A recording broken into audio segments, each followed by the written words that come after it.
Tell me, have you seen any perceptible change in India apart from the traffic when you came last? Apart from the traffic. Apart from traffic. You know, it's interesting. So I guess the first time I came to India was about 11 years ago. I don't know that I have seen perceptible changes of any great magnitude.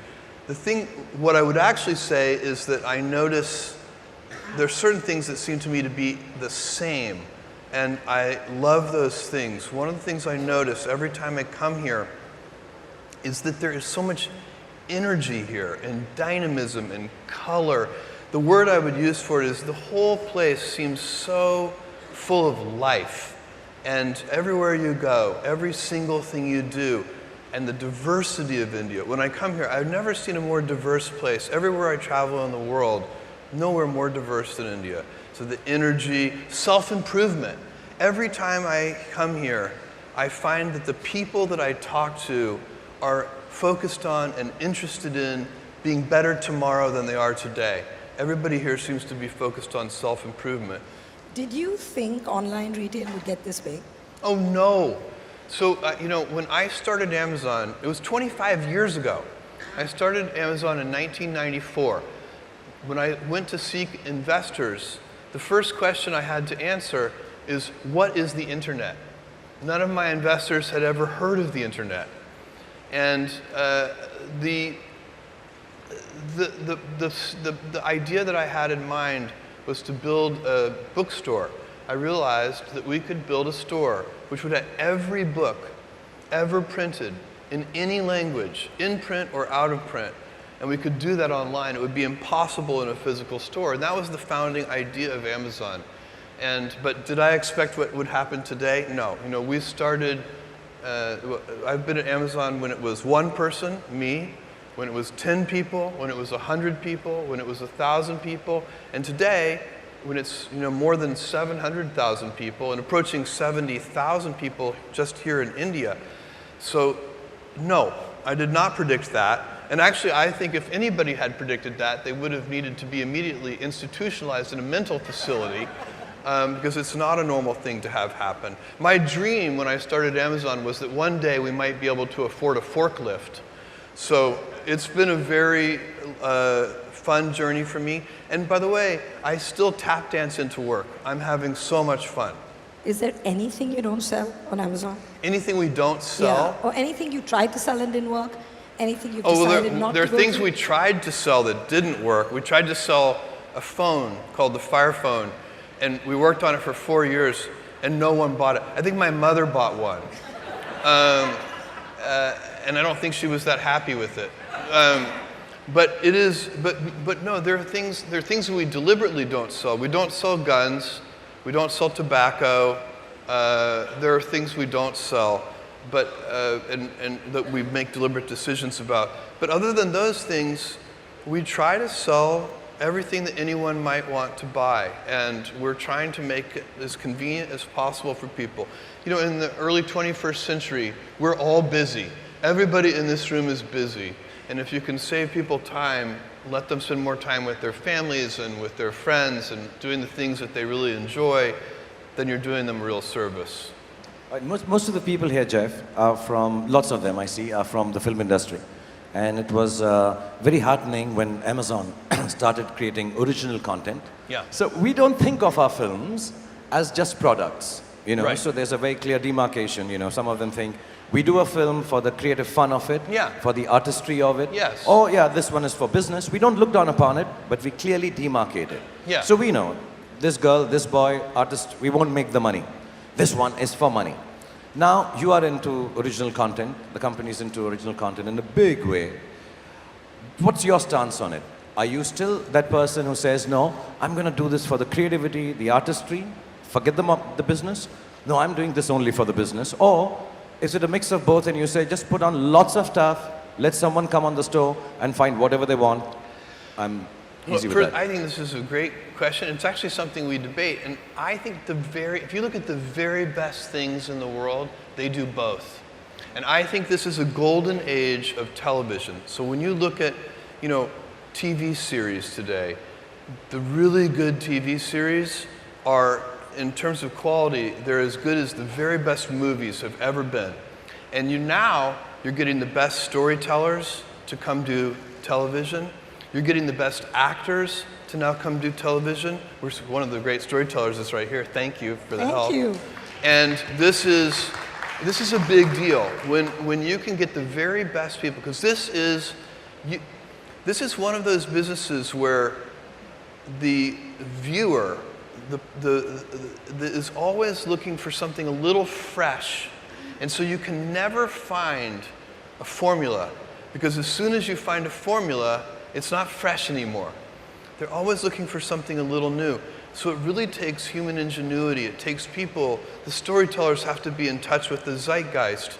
And what I want Amazon Studios to be all over the world, I want us to be known as the most talent-friendly studio in the world. And the reason you need to do that, thank you, is because at the end of the day, it is the talent that makes those stories. Storytelling is the oldest thing that humans do. We've been doing it for thousands and thousands of years, long before there was written language, before there was any medium to convey it. People sat around and they told each other stories. And it's how we teach each other things. And we learn from stories. We learn from fiction. We learn from fiction because we get to live an alternate life. In that moment, you watch this and you're learning it. So it can be fun, it can be action, it can be funny, it can be comedy, but the very best things take those elements and teach a little something. There's something in there that you walk away with and you're inspired by it. And it doesn't matter if it's drama, comedy, anything, you're going to walk away with something. And there needs to be lightness. You know, you can't watch something that's just all heavy and you're like, oh my God, you know, I want to kill myself now. There also has to be that gesture. There has to be somebody who brings you out and lets you breathe a little bit. So this is so hard to do. That's why there is so many bad movies and so many bad TV shows, because it is one of the hardest things that humans do, is tell riveting, engaging, inspiring stories. But when you get it right, it's a lever that can change the world. Are you a competitive producer? Or my what? A competitive producer, and I don't mean business-wise, I mean creatively. Like, would you see a film or a show on another platform, like what you described, which is brilliant, and be like, why don't I have this? Well, I have regrets. I mean, we've turned down things that later were so good, I wish we hadn't turned them down. But we've also picked up things that other people turned down, and we've made them great.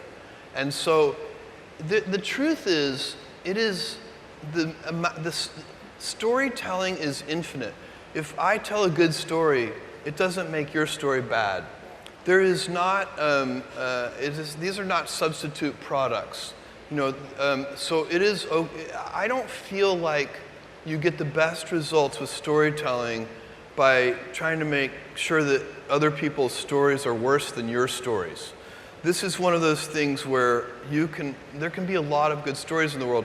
You're really competing not against others, you're competing against just the complexity of how hard it is. That's why you guys have all seen this. If you're in the entertainment business, there are movies and TV shows where you know the people involved, and every one of those people is talented.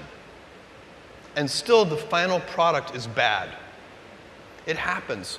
And because there's a little bit of mystery to it. We don't know how to do it perfectly. And that's what makes it so fun. Because there is an artistic element to it. It is not science.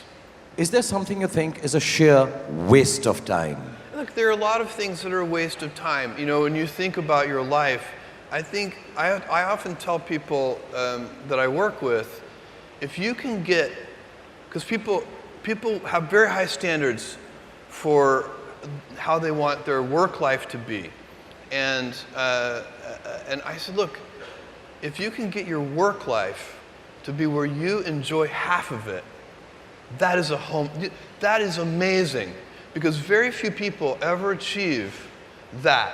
Because the truth is, everything comes with overhead. That's reality. Everything comes with pieces that you don't like. You could be a Supreme Court justice, and there's still going to be pieces of your job you don't like.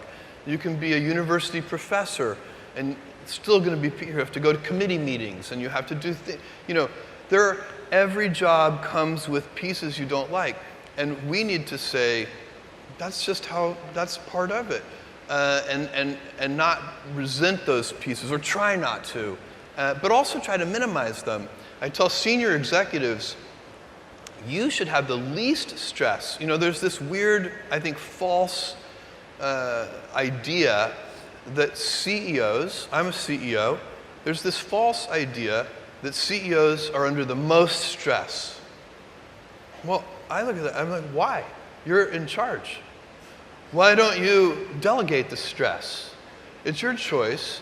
And so you have to figure out how to set up your life in such a way that you can minimize the things. And I find people don't dislike hard work.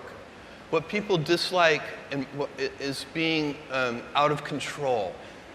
Like, they can't control their life. They can't control their environment. This happens to me when I get overscheduled. I hate being overscheduled.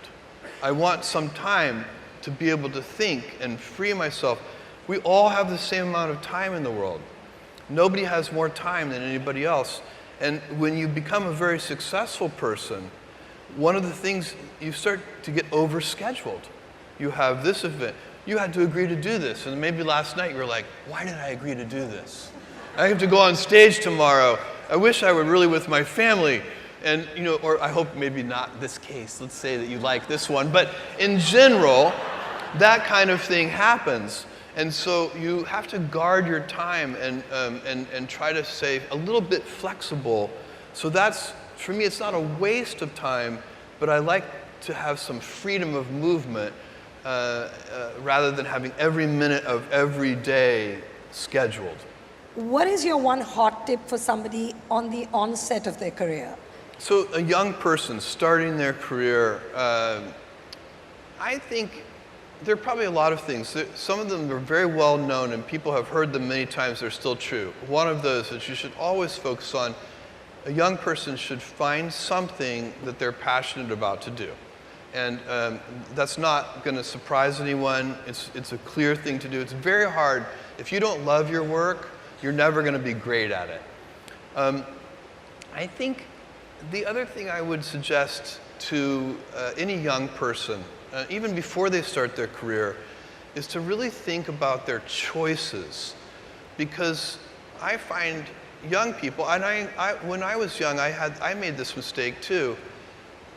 You can get very fixed on your gifts. So everybody has gifts. You know, you have gifts and you have things that you didn't get gifted. Maybe you're extremely beautiful. Maybe you're extremely good at mathematics. Maybe there are a lot of things that you can be given.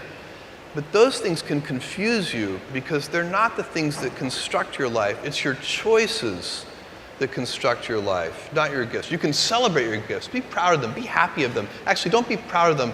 Be celebratory of them. But you can't be proud because they're gifts. They were given to you. You didn't earn them. You can only be proud of the things you earn. And so, as I got older, I started to realize I wasn't proud of my gifts. I was always good at school. School was always easy for me. And I was always proud that I was a great student. I got A's in all my classes. I was good at math, all of that. And I thought that's who I was. But it's not true. Those are the things that are gifts. What was hard for me is deciding to work hard, deciding to use my gifts in certain ways, to challenge myself, to do things that I didn't think I could do, to put myself in uncomfortable situations. We all I would say to a young person, you can choose a life of ease and comfort, or you can choose a life of service and adventure. Which one of those, when you're 90 years old, are you going to be more proud of? I want to know, Jeff, where I started from actually. Is there a job, if it wasn't Amazon, if it wasn't business related, is there something else? You started all over again at this age and stage and you took on a different profession.